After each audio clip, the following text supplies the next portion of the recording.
Bonjour à tous, merci de nous suivre pour ce flash d'information. Le chef du gouvernement, Robert Begré-Mambé, était hier samedi dans la région du Moronou, où il a pris part à la bénédiction de l'église Saint-Pierre du village d'Assaoufoué.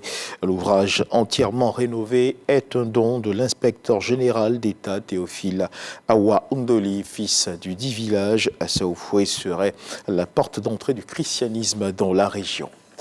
Les locaux de l'Assemblée nationale de Côte d'Ivoire ont été visités par les couches sociales de la commune de Cocody. L'occasion leur a été donnée de s'imprégner des procédures de vote d'adoption et de rejet des projets de loi au sein de l'hémicycle ivoirien. À l'initiative de Kéti Lanciné Soumaoro, député de la Nation, ces activités visent précisément à rapprocher les instances de prise de décision des populations pour une dynamique de l'approche participative.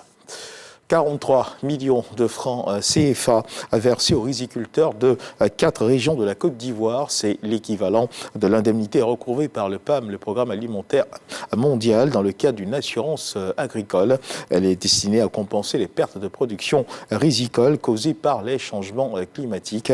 Cette indemnisation a conduit le PAM et ses partenaires de mise en œuvre du programme accélérateur dans la région du Tonkouy et du Cavali à la rencontre des riziculteurs. Léon Bro.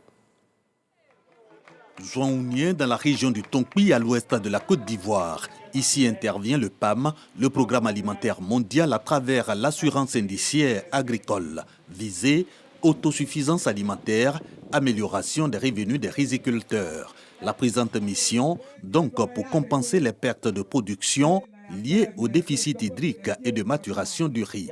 Autrement dit, le PAM apporte son appui financier à la lutte contre les changements climatiques dans la filière riz. Le message était sur l'importance de trouver des outils pour lutter contre les changements climatiques. Et le PAM a ouvert une voie pour ces petits producteurs. J'espère que ça aura montré l'utilité à chacun de s'assurer et pour permettre à ces producteurs de s'assurer de pouvoir continuer sur cette voie. Comme à Zouaounien, visite du PAM aux riziculteurs de Guiglo et de Bloléquin. 5 jours pour évaluer les pertes agricoles dans les régions du Cavali et du Tonkouy. 5 jours aussi d'indemnisation. Plus de 2 300 000 francs remis aux petits producteurs de Zouaounien, par exemple, sur une enveloppe globale de 43 millions de francs CFA destinée à titre pilote à 4 régions de la Côte d'Ivoire. L'année passée, j'ai fait 10 hectares de bas-fonds.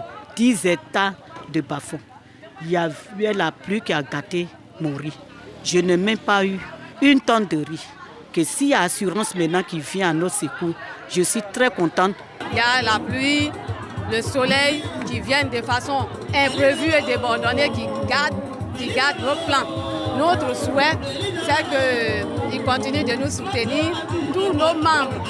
Nous allons les sensibiliser à s'adhérer tous. L'appui financier du PAM aux riziculteurs, dit compensation liée aux pertes dans la filière riz, s'inscrit dans le cadre du programme Innovation Accélérateur. Sa première phase portant sur la gestion des risques agricoles a démarré en juillet 2023. Son objectif, protéger la filière riz des risques climatiques. Hors de nos frontières, en Haïti, le nouveau Premier ministre haïtien Gary Conille a été hospitalisé hier samedi en fin de journée dans la capitale, Port-au-Prince, quelques jours seulement après sa nomination. Les raisons de l'hospitalisation de Gary Conille n'ont pas été précisées dans l'immédiat. Le bureau du Premier ministre a déclaré dans un communiqué que Gary Conille se sentait légèrement souffrant après une semaine d'activité intense. Notons qu'il a été choisi comme Premier ministre le 28 mai à l'issue d'un processus de sélection.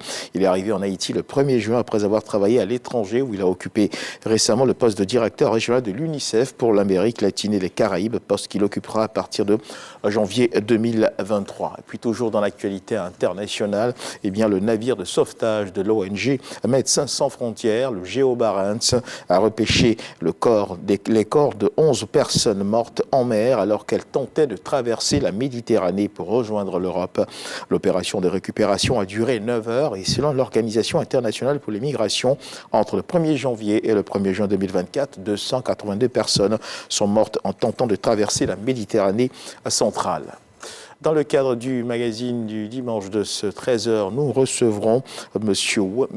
Ouamessou, directeur général de la construction, de la maintenance et de l'architecture au ministère de la construction et de l'urbanisme, avec qui nous parlerons de ce que prévoit le code de la construction sur la responsabilité des acteurs identifiés dans les cas d'effondrement d'immeubles. Le 4 juin dernier, un immeuble R+3 s'est effondré dans la commune de Cocody, quartier de la Palmeraie. Bilan de cet effondrement, 18 victimes, dont 2 décès. Nous reviendrons sur les circonstances de cet accident. Merci de nous avoir suivis. On se retrouve à 13h pour le journal.